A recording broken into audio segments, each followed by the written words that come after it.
Hey good looking, welcome back to the channel. Today we are going to be focusing on some mini palettes that you might enjoy. These are going to be shadows between 2 and 4. I do have some 5 pans, but those will be if we have enough time.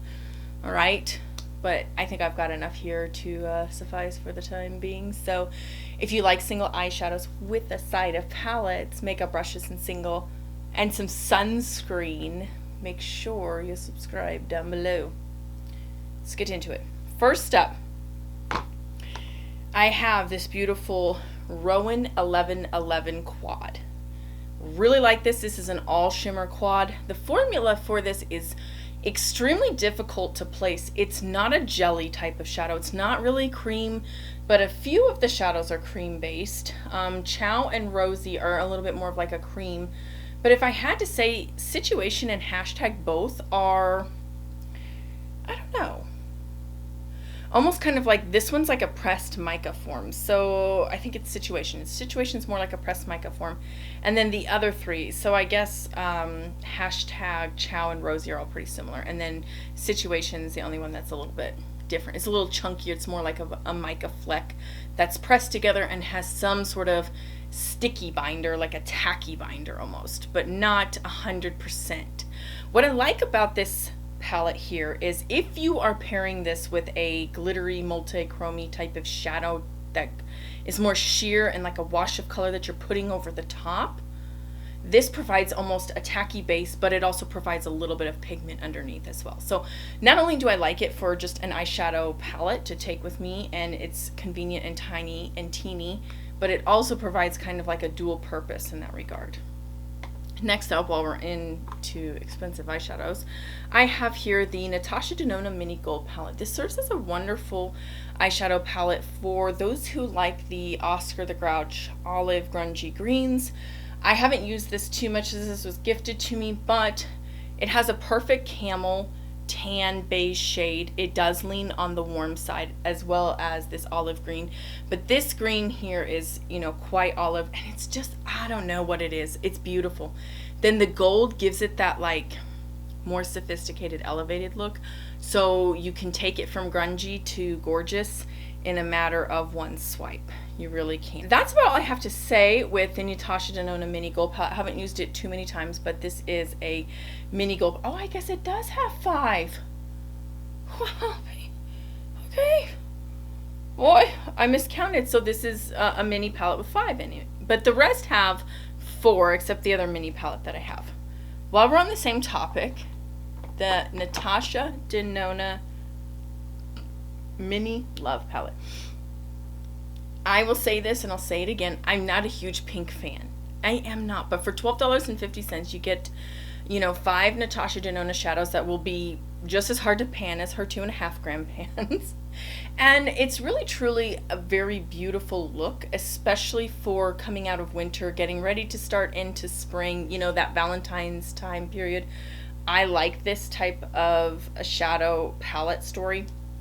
Also, what makes it very beautiful is you can take this shadow right here and basically cream this puppy all over the lid. It is it's $3.56 and it's a creamy matte, and then you can put that duochrome, which is cleverly titled You, put that over the top, and it really produces a very sophisticated, isolated, elevated look. These are beautiful shadows on their own. They're beautiful as one and dones. And for a person that doesn't like pink, it does suit my skin tone just fine, and I'm neutral to cool leaning, so I have a little cool undertone to me, but for the most part I would fall in the neutral category, but just slightly cool. So there you go, Natasha Denona Mini Love Palette. Then let's venture over to the more affordable range. I have here the Bite Size Eyeshadow in Cream and Sugar, and this has traveled with me numerous times when we go camping somewhere, or let's say we're going out and we're staying overnight out of town and I have to put on makeup. This is usually the palette that I travel with. Why? It's cheap and it's extremely functional, and these 2 shades right here, these 2 mattes, are very flattering on their own. You know, I can put this in the crease, blend it out. I can put this all over the lid, blend it out, and it it gives a pretty decent look. Then if I want to take it to another level, I go ahead and add one of these shimmers, one of these two shimmers. And you can see the one is very, very pigmented, very, very satiny and shimmery, creamy. But do these have names? Yeah, none of these have names, but it's the third shade in. It's the lighter of the shimmers. That does produce a nice inner corner highlight and brow bone highlight if you're into that. I'm not a huge, you know, highlighting the inner corner. You know, sometimes it happens, sometimes it doesn't. Sometimes it just like slips my mind, believe it or not. I'm just like, okay, I'm done. Yeah. But nonetheless, you can use these and they're very beautiful. I would stay away from using this one too much because it is pretty stark white. So there you go. Now, for a more dramatic but yet affordable smoky look, you can also enjoy the bite-sized eyeshadow in the shade, or in the eyeshadow story Truffle. Here it is. You get 3 mattes and 1 shimmer. Not my ideal color story. I would have actually liked a black shimmer with like some micro glitter in it that's like silver to just, I don't know, kind of tie in this right here. Of course, you probably could just mix these two together and get that effect. I don't know why you couldn't. Well, now I see why you can't. Yeah, I don't know. That's not really the effect I would go for. But anyways, nonetheless, you have 3 different mattes here. I feel like this is achievable by mixing a little bit of the black with that beige or that, you know, mid-tone brown, and you can kind of achieve a darker brown. I don't know, maybe that's just me thinking that a black can do a lot for a look, but you know, there you have it. But nonetheless, I do like it, and it is very pretty, and you can create quite a few different looks as long as you only pick one of the mattes and then the shimmer, or you use this as a companion palette, because the mattes are pretty good on their own. So there you go, the Truffle palette. This is one you can't get anymore. But I just want to throw it in there because I can. It's my video. And if you're liking this video and this content, make sure you give it a thumbs up and also subscribe down to my channel below. This is the Makeup Geek Summer Surprise. It features 4 shades in here. Shimma, Summer Lovin', Peach Smoothie, and Inner Peace. And it's probably no surprise that this shadow palette right here, this color story, is very beautiful to me because I like Shimma and I like Peach Smoothie. So I don't need to say anymore. I don't actually use this palette very much. Well, not at all. The only shadow I use out of it is this green one right here because I have all these others already opened up and used, but this is like my backup. When the other ones are out, I would be able to use them. But the only one that I don't have is Inner Peace, and so I have used it a couple times very lightly, and I use it as a liner. But there you have it, a mini 4-pan. And then also what I like about these types of palettes is you can take them out. So I know you guys have been clicking on this cow magnet here, so thank you very much. You just go ahead and slip in. I don't know if you guys saw that or not. Oh, there goes the other one. There you go. Anyways, you just slip in and yank those puppies right on out, and there you have it.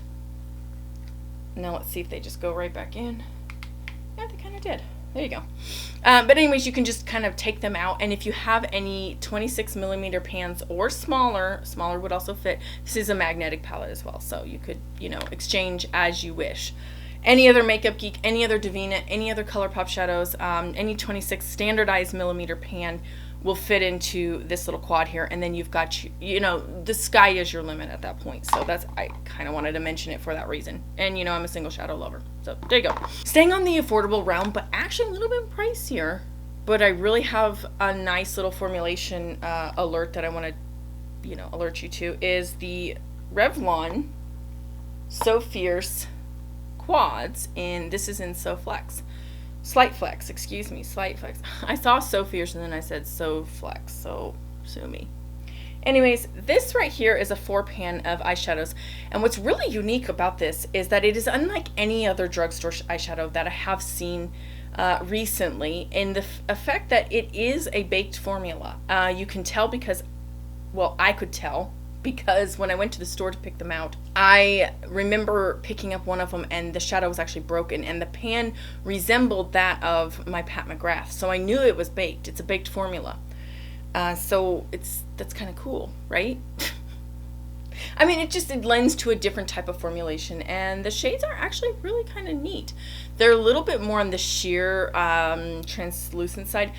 I've never used or looked at or even touched a Tom Ford quad, but I imagine this is probably pretty close to the Tom Ford quads, so that's probably what you would, you know, that's probably what you would feature, you know, you would see something. Although I don't think Tom Ford's shadows are baked. But anyways, moving along, I digress. The next Revlon So Fierce that I have is, that's a dub, and these aren't new by any chance. I got these a long time ago. Actually, you can see it right here. This one's starting to kind of pop out. Maybe I can gently take it out for you. But anyways, behind this, you can almost see that it's got that grate, just like the Pat McGrath shades do. And so it just lets me know that these are baked formula. And just judging by the way they feel on the fingertips, this is a baked formula for sure. They're definitely a very sophisticated, elegant look. Again, reminds me of Tom Ford's quads that he had. Not Rose Topaz, but not Body Heat. What does it look like? Anyways, leave a comment down below on this color story that it looks like. But it looks like a color story I've seen before in the Tom Ford series, and this one does too. He had one that had a green in it. It was more foresty green, but it had like a pink and a mauve or something of that sort. Anyways, you get my drift. Very, very beautiful, very sophisticated, very elegant, really nice to own, and they are under $10. And they might, well, my Walmart at the time had them for under $10. I don't know now with COVID's pricing, you know, the climate, you know, stuff went up, folks, stuff went up. Thanks so much for joining me, guys. I can't wait to see you guys in my next video. Bye!